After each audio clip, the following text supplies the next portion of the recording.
পাহাৰীয়া জিলা সদৰ চহৰ ডিফুত আজিও জুবিন অনুৰাগীৰ মাজত শোভৰ চকলো প্ৰাণৰ শিল্পী জুবিন গাৰ্গৰ ৰাজহুৱা আদ্য শ্ৰাদ্ধ আৰু শ্ৰদ্ধাঞ্জলি অনুষ্ঠান 1000 বন্তি প্ৰজ্বলনেৰে জুবিনৰ স্মৃতি চাৰণ অসমৰ হিয়াৰ আমঠু প্ৰাণৰো আপোন গণশিল্পী জুবিন গাৰ্গক সুঁৱৰি পাহাৰীয়া জিলাৰ সদৰ চহৰ ডিফুত আজিও নিগৰিছে জুবিন অনুৰাগীসকলৰ শোভৰ চকলো কাৰ্বি আংলং জিলাৰ সৈতে নিবিড় সম্পৰ্ক থকা গণশিল্পীগৰাকীৰ সোঁৱৰণত ডিফুৰ জুবিন অনুৰাগীসকলৰ সৌজন্যত ডিফু ন্যায়িক আদালত আৰু ডিফু চিকিৎসা মহাবিদ্যালয় তিনিআলিত অনুষ্ঠিত হয় ৰাজহুৱা আদ্য শ্ৰাদ্ধ আৰু শ্ৰদ্ধাঞ্জলি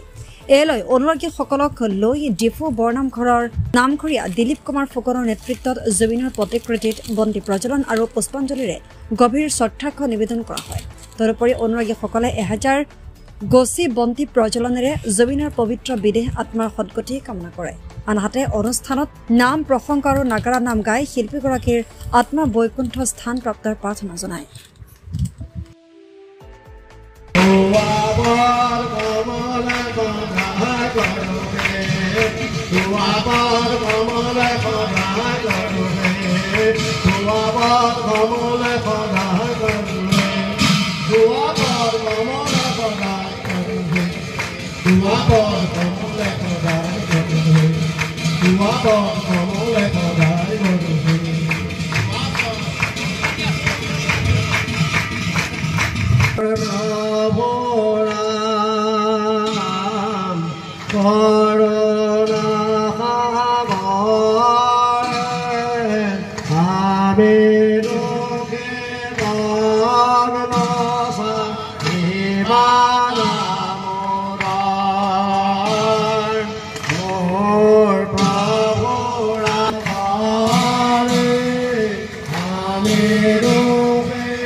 শ্ৰদ্ধাঞ্জলি হিচাপত আমাৰ আয়োজন কৰা হৈছিলে তো আমাৰ বিভিন্ন অনুষ্ঠান ইয়াৰ আয়োজন কৰা হৈছে যেনেকৈ আমি প্ৰথমতে 1000 চাকি বন্তি আপোনালোকে দেখিব পাৰি চবফালৰ পৰা চাকি বন্তিবিলাক জ্বলাই পেলাই আমি জুবিন দাক কৰিছোঁ তেওঁৰ আদ্য শ্ৰাদ্ধ হিচাপত বা শ্ৰদ্ধাঞ্জলি হিচাপত এই আয়োজনটো কৰা হৈছে আমাৰ ইয়াত প্ৰথম পৰ্যায়ত হ'ব নাম প্ৰসংগ হ'ব তাৰপিছত নেগেৰা নাম কামৰূপীয়া নামঘৰৰ ফালৰ পৰা নেগেৰা নাম নিমন্ত্ৰণ কৰা হৈছে তেওঁলোকৰ পাঠ হ'ব তাৰোপৰি আমাৰ ডিফুৰ যিমানখিনি জুবিন অনুৰাগী বুলি ক'ম নে জুবিনক ভাল পাওঁ বুলিয়ে ক'ম নাজানো কিন্তু সকলোৱে আহি পেলাই নিজৰ মন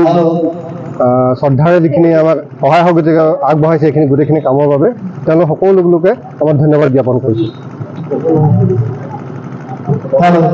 বিভিন্ন মাধ্যমত ওলাই আছে আমাৰ প্ৰাণৰ জুবিন গাৰ্গৰ তেনেকুৱা ধৰণৰ আমি শুনা পাইছোঁ আমাৰ কথা হ'ল জুবিন দাকে আমাৰ মাজত চবৰে প্ৰিয় তেওঁ ইয়াৰ ওপৰত আমি সকলোৱে বিচাৰোঁ যদি কেনেবাকৈ হ'লেও মৃত্যুবৰণ কৰিছে বা কোনোবাই মাৰিছেও সঠিক তদন্ত হ'ব লাগে আৰু দোষী সৰ্বোচ্চ শাস্তি পাব লাগে সেয়া আমাৰ আশা আৰু আমাৰ চহৰৰ পৰা আমি তেনেকৈ পাই আছোঁ যদি জুবিন দাক কোনোবাই মাৰিছে বা মৃত্যু কৰাৰ তেওঁলোকে পৰিকল্পনা কৰিছে দোষী কঠোৰতম কঠোৰ শাস্তি পোৱাটো আমি বিচাৰোঁ মানে যে আমি জুবিন অনুৰাগী আমি জুবিনক ভাল পাওঁ আমি যিমানখিনি মানুহে চবেই বিচাৰে জুবিনক ন্যায় পাব লাগে আমাৰ ফালৰ পৰা যিসকলক আৰক্ষীয়ে ধৰিছে তেখেতসকলে কয় যে অসমৰ আমি তেনেকৈ নাভাবোঁ আমাৰ কথা হ'ল কি জুবিন দাৰ যিখিনি ন্যায় পাব লাগে যিখিনি আমাৰ পুলিচ প্ৰশাসনে যিখিনি কৰি আছে তেওঁলোকে সঠিকভাৱে তদন্ত কৰিব সেয়া আমাৰ আশা আৰু জুবিন দাই ন্যায় পাব বুলি আমাৰ সৰ্বোচ্চ আশা মানে চবৰ ভিতৰত আমি ভাবোঁ যে জুবিন দাক যেনেকৈ আমি ন্যায় দিবই লাগিব যদি তেনেকুৱা হৈছে মানে